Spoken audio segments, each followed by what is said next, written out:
Hey, guys and girls. Hi, we're Sum 41. And you're watching Jawwbraker. What you looking at, boy?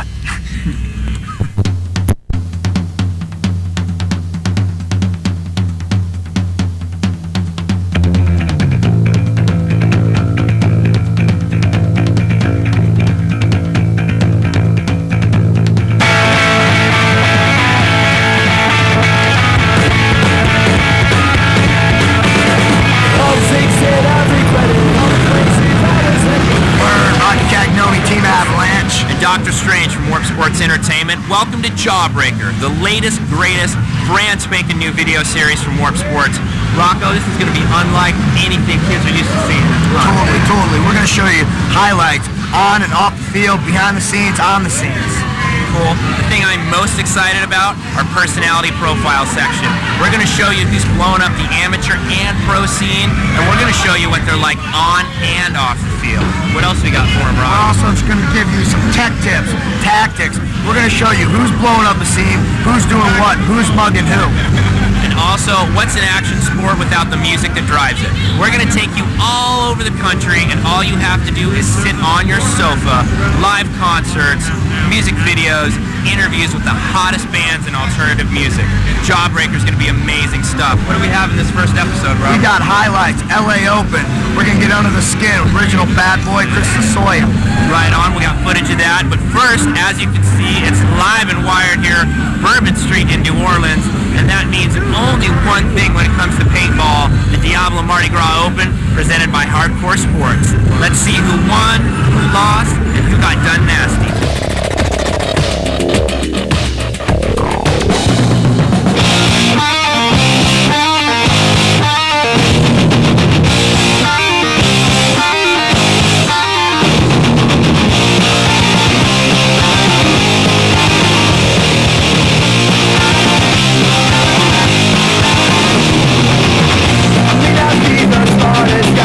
But I cannot wait till I like there is something going on.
You're watching, what is it? You're watching Jawwbraker video series.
Lasoya. I play in Team Avalanche. I get around a lot. I live in Denver, Colorado, and this is my city. This is the ghetto, but it's my city. It's the ghetto. I live in the ghetto.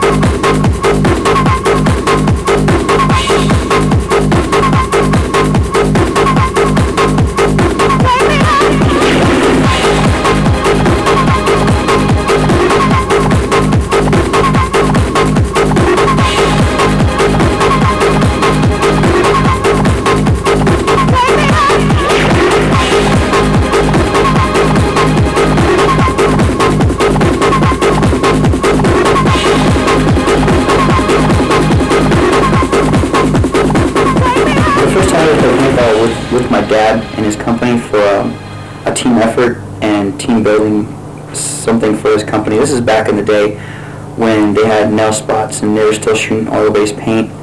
And there were only a few guns out there, and we went out to play, and I think I had one of the most fun times I've ever had. And I didn't really play much after that for about 3 or 4 months, and then a friend of mine from high school, I found out that he played paintball, and I was like, oh, well, let's go out and play. So I went out and played, and I don't think I ever looked back. I was so young back then. And to have, suddenly I have such a direct effect on my life. It evolved into a team, and then from the team it evolved into Avalanche, and it's non-stopping. It's a big train that just hasn't seemed to stop for a while.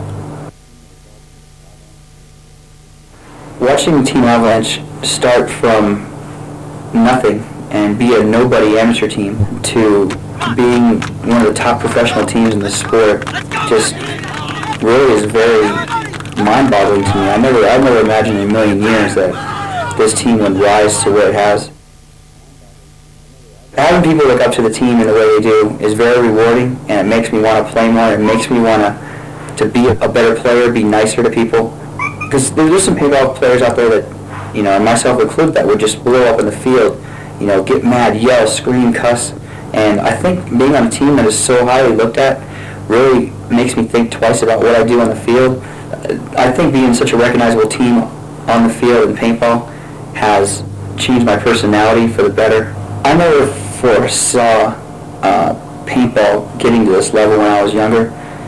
The fact that it has come to this level, pictures, magazines, and the fact that any kid would want my autograph. I mean, I'm no different than anybody else out there. And the fact that I'm having the parents come up and say thank you, for being so nice to my child is really, really rewarding, and it makes me want to get better. It makes me want to be nicer to people, and it just changes your whole mental outlook on the game, and it really makes playing paintball extremely fun again. I had stopped having fun for a year or two, and that really affects the way you play paintball because you just don't want to play. I never dreamed I'd be flying to France, Brazil, Holland, you name it. I mean, we've been there and we go there for free. And the fact that we do all this stuff for free really is just amazing.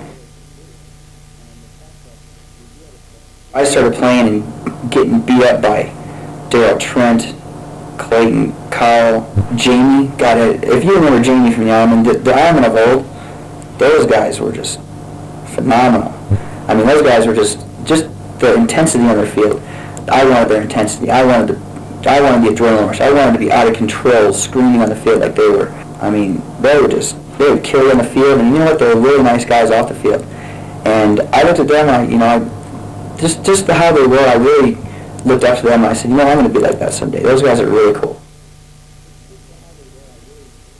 Never ever be afraid to walk up to a pro player and talk to them. I hear all the time these parents come up and say, my kid really wants to meet you, but he's really scared, he's really shy. I can honestly, I'm one of the nicest people I know off the field. Don't ever be afraid to talk to a pro player. We're all really nice people. I enjoy you come up and talk to me. I want to meet your parents. I want to meet your girlfriends. I want to meet your moms and dads. It's always fun to meet people that respect you.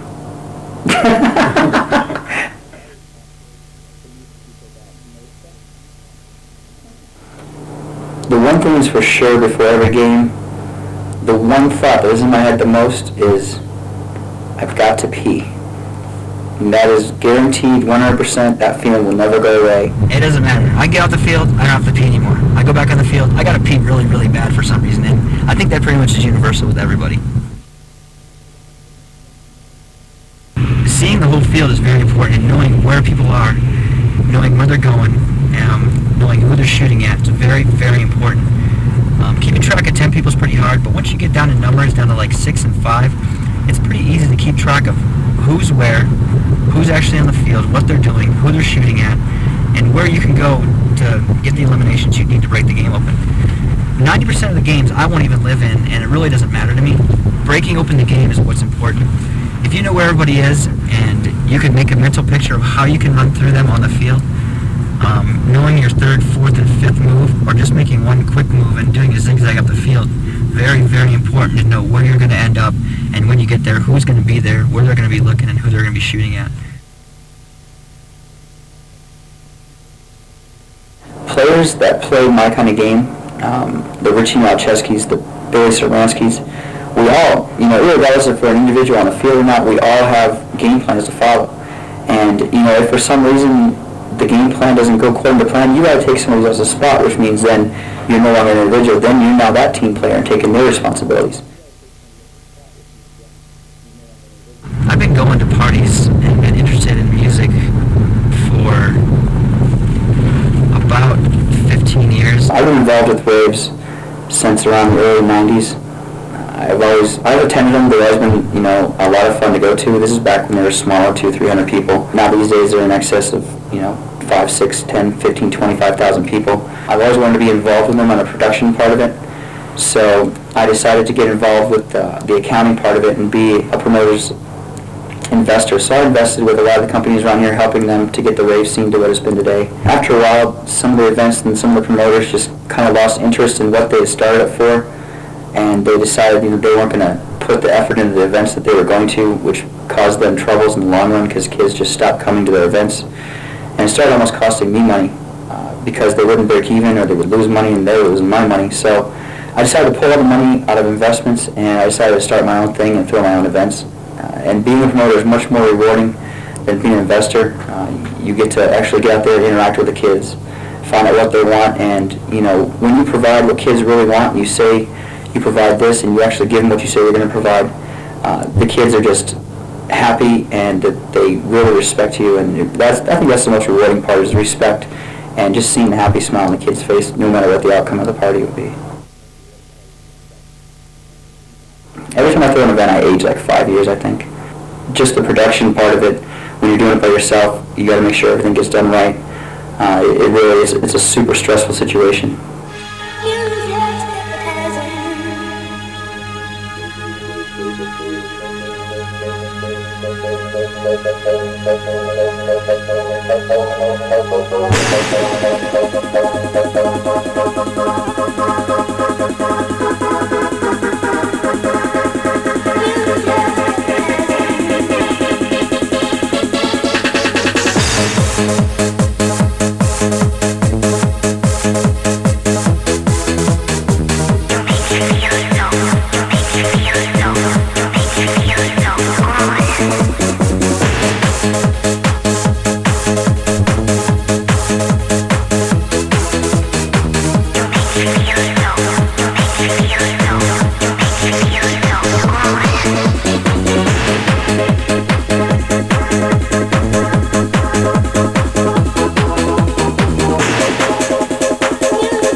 Yeah, it's a penthouse suite, 3rd floor.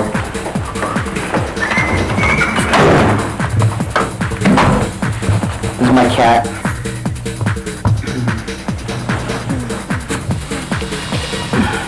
This is where I live. Nothing too really special about it. I think I paid like $10 for this. That was expensive. That's my art. Big master suite. Now the walls, it looks a little smaller in here, but those walls actually push out like 500 yards. There's an indoor pool behind that wall right there. I'm not going to show that to you, I don't want you to get all jealous. This is the bathroom. This is where I keep all my feminine hair care products. See? Leave-in conditioner. Talon works. I'm not going to show you that. This is all my clothes. We can't show you that. So. Half of these clothes I stole from paintball players, so I can't show you that right now. That's the secret stuff. This is the master deck. Now underneath here there's like a jacuzzi, but you can't see it. That's my other pet squirrel. He's always over here. I'm trying to fatten him up for next year so I can eat him. What else do I have in here? See, half this stuff I get at Sam's Club, it sits in here. You buy like 80 of one thing, you eat one of them, and the other 79 sit in there for 6 months before you take them out again. I think we all do that, though. I cook. I use the telephone. I usually call Domino's or Pizza Hut. That's the best way to cook.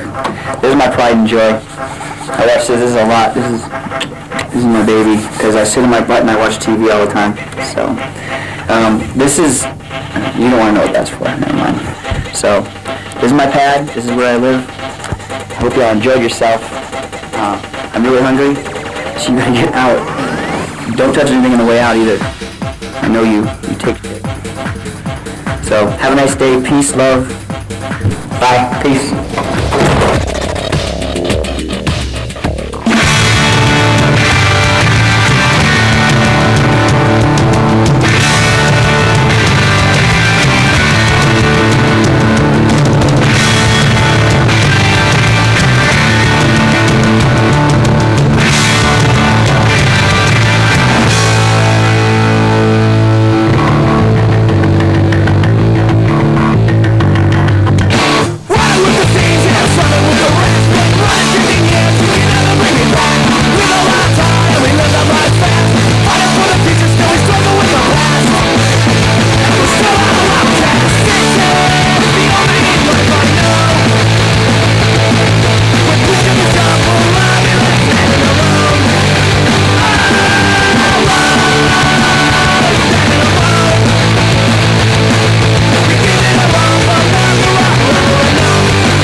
Right on.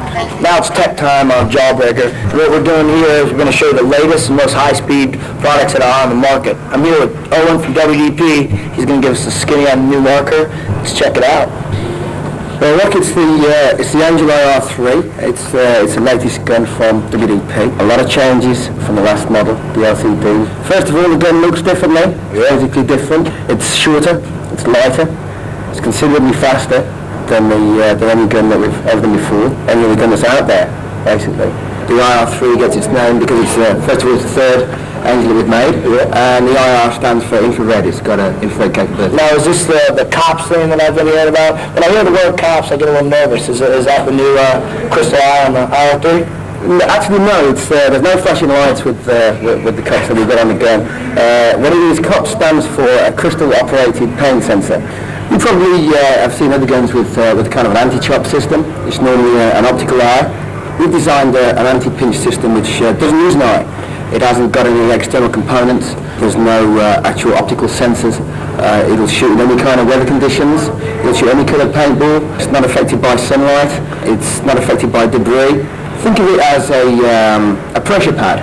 Gotcha. When the paintball drops down, hits the pressure pad, tells the gun there's a paintball there ready to fire, lets you fire the paintball. If it doesn't detect it, won't fire. So unlike other markers, this one cannot get dirty, and you can use that crystal eye all the time. It's not affected by dirt or the traditional problems that you associate with optical systems. It doesn't have any of that. It's a more advanced way of achieving the same result. What about the new feed port? What do you got going on there? Well, the feed port's it's got what's called a gated feed. I'll just show you actually. It's a one-way ball feed system. It'll allow paintballs into the gun, but it won't allow them back out. Very simple little device there. Drops in. And what happens is, when you tighten up, just push your finger in there. You'll see that your finger goes in great. There's resistance when you pull it out. What happens is it locks a 3-ball stack straight into the feed tube. Whatever happens, you're going to get the 3 balls to shoot. How many times have you seen people slide into a barricade, come up to bunker somebody and shoot fresh air? Wicked, I have. And you know that you've got a 3-ball stack locked in. You could even shoot the first ball upside down. The gun's called the IR3. What does the IR represent? Well, it's got infrared technology. It allows the gun to communicate with other Angel IR3s and transfer data between the two. An example would be a guy's got an IR3. He's pretty happy with the way it fires, but he sees, let's say, Chris Lasoya of Avalanche out there. He's firing very quickly, and the guy thinks to himself, well, I want my gun set up like Chris's. He could wait for Chris to come off the field. He sets his gun to fetch. He sets Chris's gun to send, and they hold the guns together. It's wireless communication. All the information from Chris's gun, all the settings, all the parameters are transferred straight into this guy's gun, and he can go out and he's going to shoot like Chris's. Wow, that is incredible. Next thing I want to talk about, I see that you've got a new grip frame going on with that. Grip frames, traditionally in paintball, they're 45 frames. Yep. Now, 45 frames are designed for straight arm pistol shooting, which isn't what we do in this sport. So we thought we'd design a frame that was suited for people's techniques, people's styles of play, keeps them in tight. What you'll notice, you put that into your shoulder. A 45 frame is causing you to bend your wrist quite a lot. What you'll find with that is your wrist is fairly straight, it's a natural movement, it's a comfortable movement, and it brings it up and keeps you tight, offers a very minimal profile to the people you're shooting at. Feels like it brings your elbow down tighter. Yeah, straight away, that's the first thing you notice. And you find that if you're out and you're waiting for somebody, you find you're in a very comfortable shooting position, and there's no fatigue, you get no fatigue in your finger when you're rapid firing. It's just a more comfortable, improving the technique basically. Looks like you put the new skin grips on it also. Yeah, very sticky, got a very high coefficient of friction. They're actually contoured as well. What we're trying to do with the frame, we're trying to get the maximum contact between your hand and the frame. What that offers is a much steadier shooting platform when you're firing the gun. Excellent. I also heard that you guys changed the 14-way. Yeah, a lot of the internals are different. The 14-way is something that John Rice, our designer, has been working with a Japanese firm for about 18 months now. It's a dedicated valve for our gun. It's something that is far more efficient than any valve we've ever used before. It's smaller, it's lighter. Likewise, the ram. It was once a 3-piece ram. It's now a 2-piece. It offers a lot less friction. And what we find now is the result of that is From a tank like this, a 45, you'll be getting 1,000 shots from that, and that's good shots. But 295, 298, 1,000 shots from that tank, and that's something we weren't able to offer before. We can't argue with that at all. It also feels shorter, more compact, actually lighter with the balance of it. Feels, you move the red back. Well, what we actually did, I mean, the gun is shorter. A lot of length has been taken off the back end. Gotcha. Consequently, the gun is considerably lighter for that. And so the space frame, which is what we're calling this frame, is moved further forward. It's adjusting the point of balance. So what you find is, when you put your drop on there, especially with a 45 tank, you're able to get it very, very tight, significantly better balance. Yeah. So when there's no loader on this, so it's not an actual representation, but already you've noticed the fact that the gun feels differently. It's more comfortable. It's just a better shooting position. Yeah, it feels really nice. I heard also that the board was changed. It's totally changed. Yeah. I'm starting this up for you. What we've got now is a totally encapsulated twin-layer tamper-evident PCB. What that means is it's cased in plastic. It protects it from any kind of physical damage. It's also got what's called encrypted data storage. What happens is, instead of taking all the gun's memory and storing it on one chip, it actually breaks down each individual piece of data, encrypts it, and stores it separately on the board. The terminology we use for that is hardened electronics. It's the most reliable piece of electronics that we can put in a gun. What is the maintenance going to be now on the new IR3s?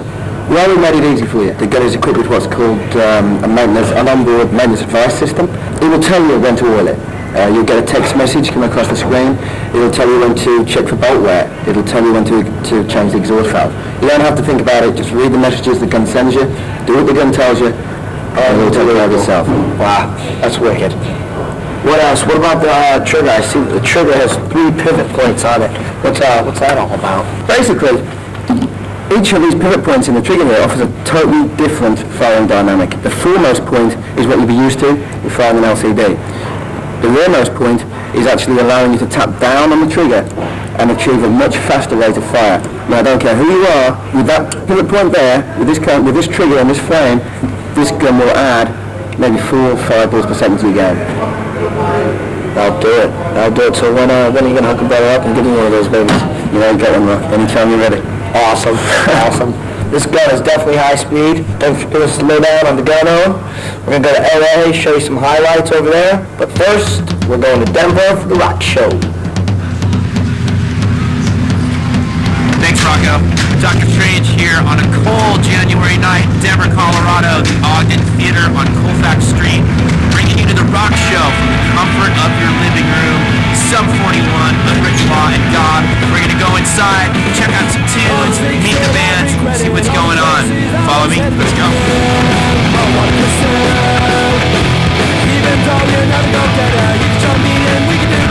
What's up, guys? Dr. Strange on the bus with Unwritten Law outside the Ogden Theater in Denver, Colorado for the big rock show. Jawwbraker bringing it into your living room. Unwritten Law, Sum 41, and Gob. I am sitting here with Rob and Scott from Unwritten Law. What's going on, guys? Nothing, how you doing? Good, bro. Got a few questions for you if you'd be so good as to answer them for us. Love to. Awesome. You guys, from the San Diego scene, which through the 90s has presented, some awesome music. Rocket from the Crypt, Blink, Sprung Monkey, Buck 09. Just talk a little bit of how that went into kind of your guys' development and fostering as a young band. We were fortunate in San Diego to have a club called Soma. It was kind of like a catalyst for all those bands you mentioned. I'd say the club itself, aside from the fans in San Diego, was probably like the biggest catapult, of our career for sure. Let's talk about the new record a little bit. Alva's super diverse. The songs were all written acoustically, so it's like how they came out electrically was a different story. We had no idea. We kind of just chose out of 25 songs like the best ones and recorded them and saw how each one of them turned out. We weren't really looking to make a punk record or make us like you hear some reggae influences, some ska influences and stuff. We weren't trying to do that. We weren't trying to reinvent the wheel with adding electronica. Just some of the songs called for some of those things, so that's how we kind of put them in there.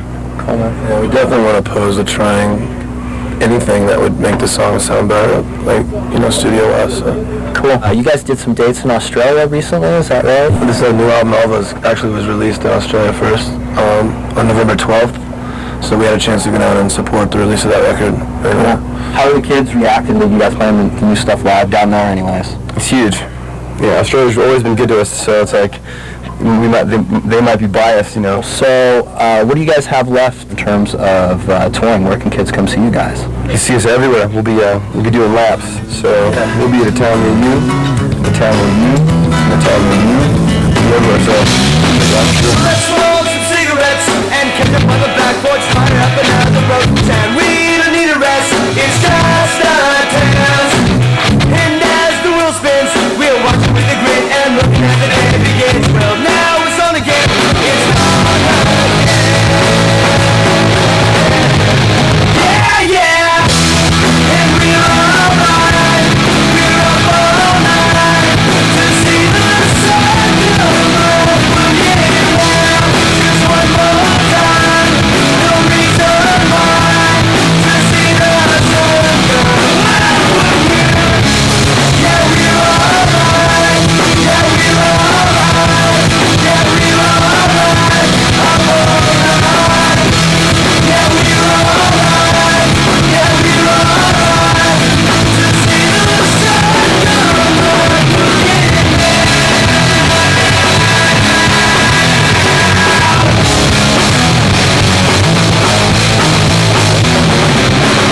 Thank you very much. Lisa, Harvey, and your Worship Jawwbraker video series.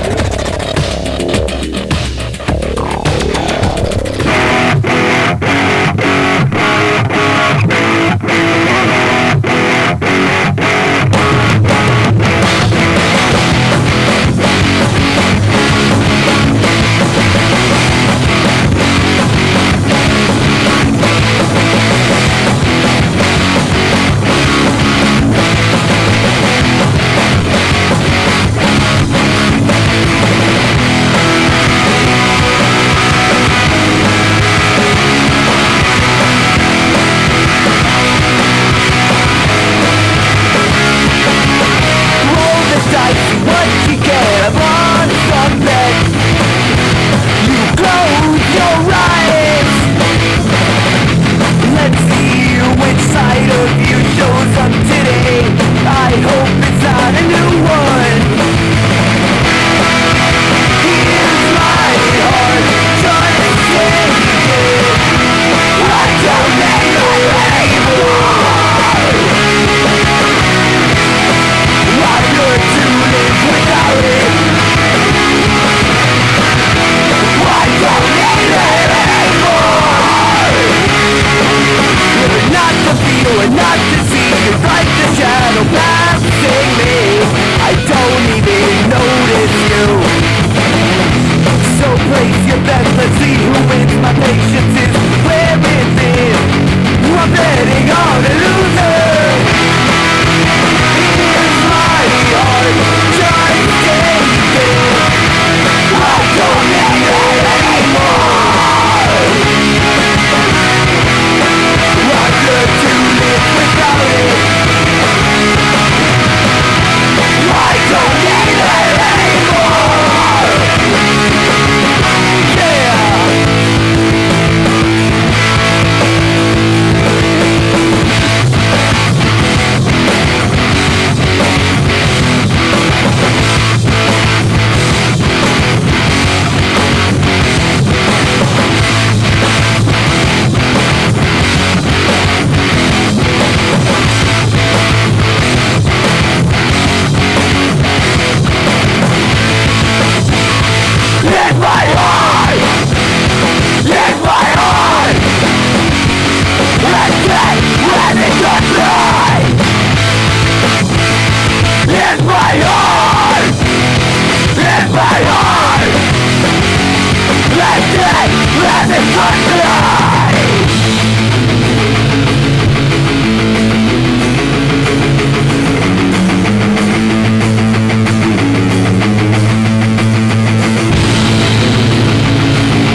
West here with Sum 41, Jawwbraker Video Magazine, taking you to the rock show, Denver, Colorado, Ogden Theater, Sum 41, Unwritten Law, Gob, Dr. Strange. What's up, guys? Thanks for making a couple minutes for us. For sure, anything.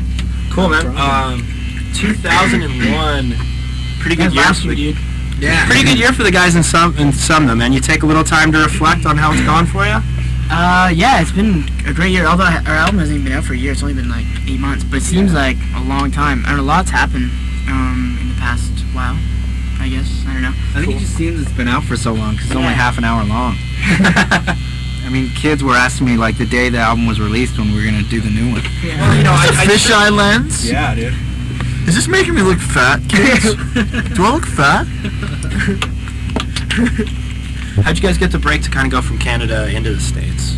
Well, we signed to a record company, and they gave us money to do that. Because we had no money. Record companies have money, kids. That's something we don't. First video I ever saw from you guys, maybe 2-3 years ago on 120 Minutes, and I might be remembering this wrong, but it was just kind of like you guys kind of messing with people a little bit. Yeah, pretty much. Like we were like drive-by water gunning people, like egging houses and stuff like that. Which, because all that stuff just came from we just taped it on our own anyway. We weren't putting it in a video, and we were like, what the hell are we gonna do for our first video? So we just decided to throw all this home footage that we had into a video and see if it worked. No one played it, but yeah, we think it worked. Yeah, we thought it was a good video.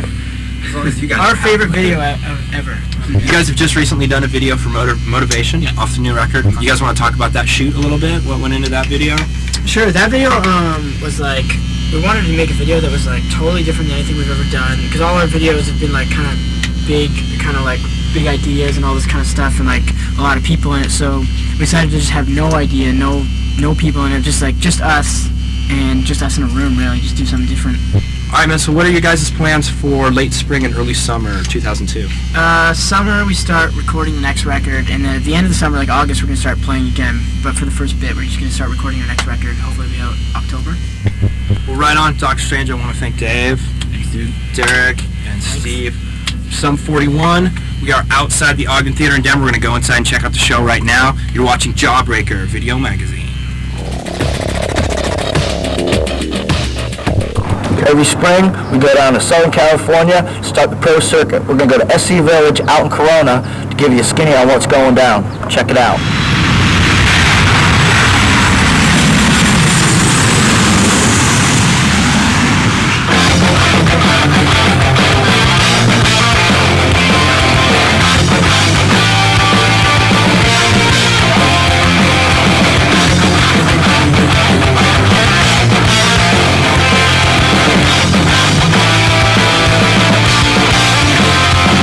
Just one more verse, I swear, just one more round the rumble.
Jawwbraker at the Rock Show. Gob, Sum 41, Unwritten Law. Upstairs of the Ogden Theater, Denver, Colorado, I'm with Craig, Tom, and Theo from the band Gob. What's going on, fellas? We just blew in. Cool, man. First night of a big tour, you guys, Sum 41, Unwritten Law. Sum 41, fellow Canadians. Do you guys have a history? Have you toured together much? You guys played together before? With Sum 41, I've toured with them many times. We go along those tours because we love the way they smack our ass. Is it helping you guys, you know, kind of solidify your following, getting to play to more kids like this? Everything helps. It sure does. No, everything works out. Like, it helps. Everything, touring helps a lot. Cool. That's the only for us, for down. I'm working down in the States, I guess, playing. It's the best thing is playing in front of a lot of people. Cool. It always works out for us.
Jawwbraker, but it's been a rad first show. Rocky, we've been everywhere, dude. We've been everywhere. Los Angeles Open, been there.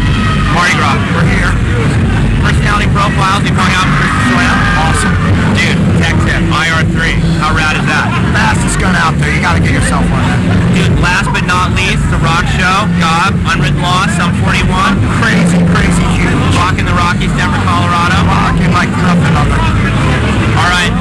Like we said, it is Mardi Gras, and we're downtown New Orleans, Bourbon Street. We're getting ready to go into the Shim Sham Club, kick back a few cold ones. That's all the time here on Jawwbraker. I'm Dr. Strange. Rocky Cagnoni. We'll see you guys next time. Party.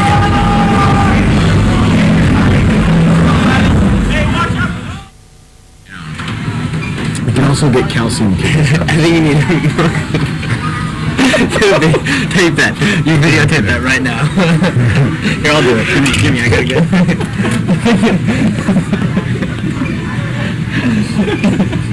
Oh my God. That's a big ass. Got him on. Oh man. Oh man. What you do, dog? You stink. You are stink. You stink. Oh God.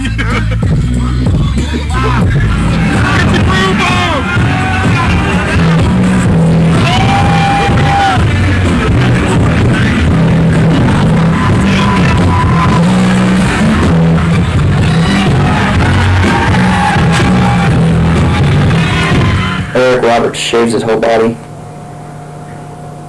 That's a good one. Eric shaves his whole body.